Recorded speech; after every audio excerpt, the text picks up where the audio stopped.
a lot harder to get in the chair than I thought it would be. Good afternoon and welcome to this week's edition of, what is this? Warrenton's finest fantasy football league. I am your host and commissioner, Jeff Darling, and I am very pleased to bring you the Week 7 recap and the Week 8 preview. I'm realizing now that my head's not in there, but that's okay. You don't even know what the top of my head looks like. Framing purposes, Greg, we all know that my editing is not as great as yours, but let me tell you something. What a week it was. It was a pretty crazy week. I'm pretty sad about it. I'm riding a 2-game losing streak after starting this season undefeated. Currently in third place at 5-2. But let's take a quick look at the standings. Then we'll go through the scoreboard. Then we'll look ahead to next week. Starting off, the new number 1 team. Actually, you have 2 teams tied at 6-1, but I go with the most points for between the two. So Midnight Mike riding a 6-game win streak. The hottest team in the league, the defending champ. I'm going to stop mentioning it eventually, Mike, but you keep making yourself relevant. So after starting the season 0-1, he's won 6 in a row, including beating his dear wife this past week. More on that later.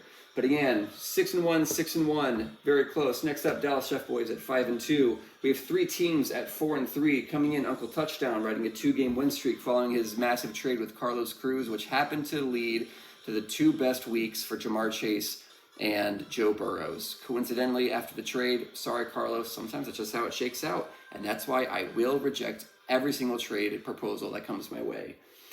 Uncle Touchdown, average team, and Gone Fishing. Gone Fishing started the season 4-0, convinced he wasn't going to be eating that sour, spicy chip. And Matt, I hate to bring it to your attention, buddy, but you're riding a 3-game losing streak. You're close to the coldest team in the league, and you're going up against me, which makes me really scared because I just called you out, and you're probably going to beat me. And then I'll have lost 3 in a row, but more on that later. Next up, we've got a couple 3-4 teams starting now, which was Team Cup, or World Cup, which is now undefeated starting now. And ever since he changed his name, he's held true. He's won 2 games in a row, and let's see if he can keep that up. Next up, Team Queen, 3-4. She started off 0-3, won 3 games in a row, chipped her way back to 500, lost to Mike this week is 3-4. Next up, Team Touchdown, 2-5. Unfortunately, Dan, you're riding a 4-game losing streak. That's tough. That hurts the morale, but stay engaged, keep fighting. Just Cruising has won a game, and bye week won a game. Stupid Brandon, how dare you beat me?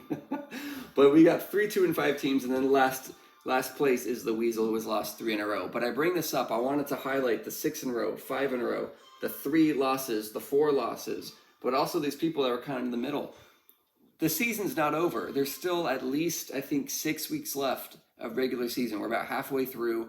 There's still plenty of time to either ride a big win streak, or maybe the wheels fall off and maybe I go from being 5-0 till I'll finish the season 5-7. You never know. But the stakes are still high. Anyone can do this. Breece Hall tore his ACL. DK Metcalf gets hurt.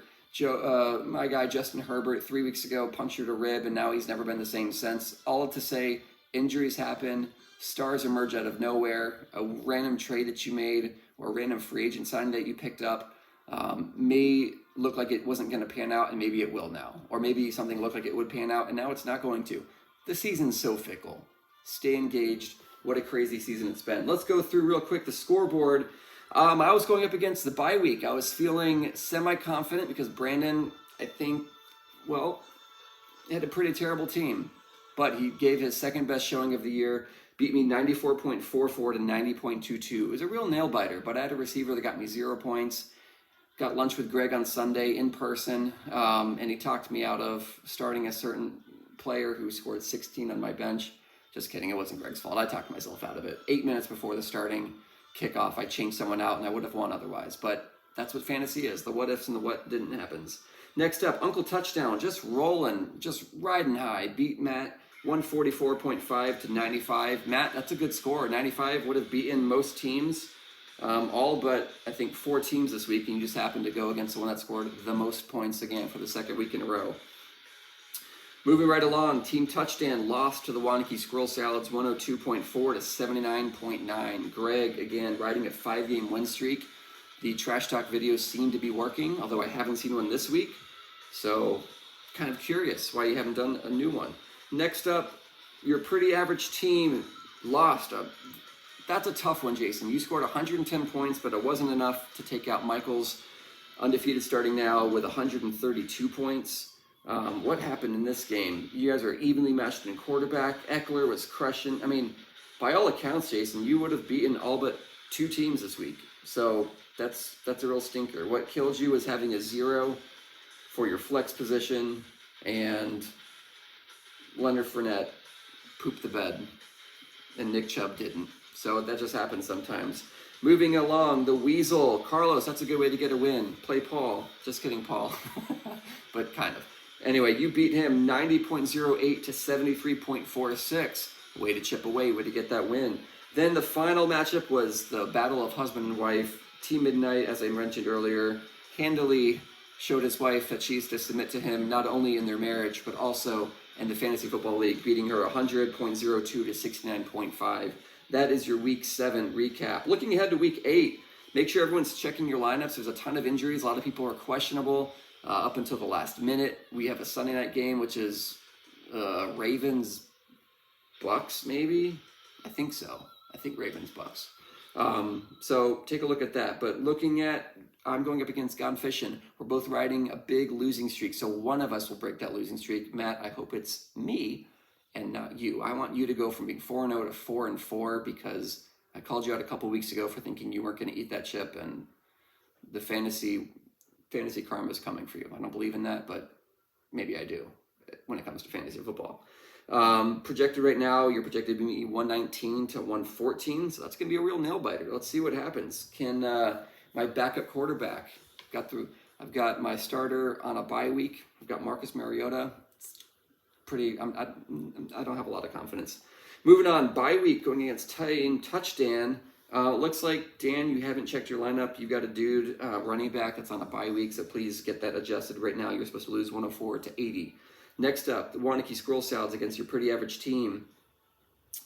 Greg, I was going to say you have some people on bye week because your projection's 85 points, but looks like you have every single position filled. So you're supposed to lose to Jason, 96 to 85. Next up, undefeated starting now, projected 101.6 to the Weasels 106. So that's a pretty high projection for the Weasel. Let's see what happens there. Can Michael keep the claim of undefeated starting now for one more week, 1 week at a time? Can the Weasel chip back out of last place and end at the top of the league like he typically does? That remains to be seen. Next up, we have Carlos just cruising, going against Team Queen. There's some type of fake familial bond between you two, so this will be a high rivalry week. Team Queen slated to win 107.9 to 96.5. Looks like no bye weeks in there. Only thing is, looks like you took out Metcalf because he was questionable with a potential knee injury. So good job checking that. See, Matt, she does check her lineup without people needing to tell her. So don't take credit for her beating you. She beat you fair and square. Next up, the final matchup. This is an exciting matchup. The 6-1 Midnight Mike going against the hot running Uncle Touchdown, who's riding a big win streak off of that trade. Right now, projection, Sean's supposed to beat Mike 122 projected points, that's wild, to 111.9. It's going to be pretty close and pretty crazy. So looking forward to it. Everyone, again, double check your lineups, triple check your lineups, and then stop checking it, except for right before kickoff. But don't change out the game-winning person like I did. That's still cuts deep. It really cuts deep. But anyway, thank you everybody for your engagement in the league this year. It has been so much fun, and let's keep it rolling through week 8. Have a great time, and I'll see you later.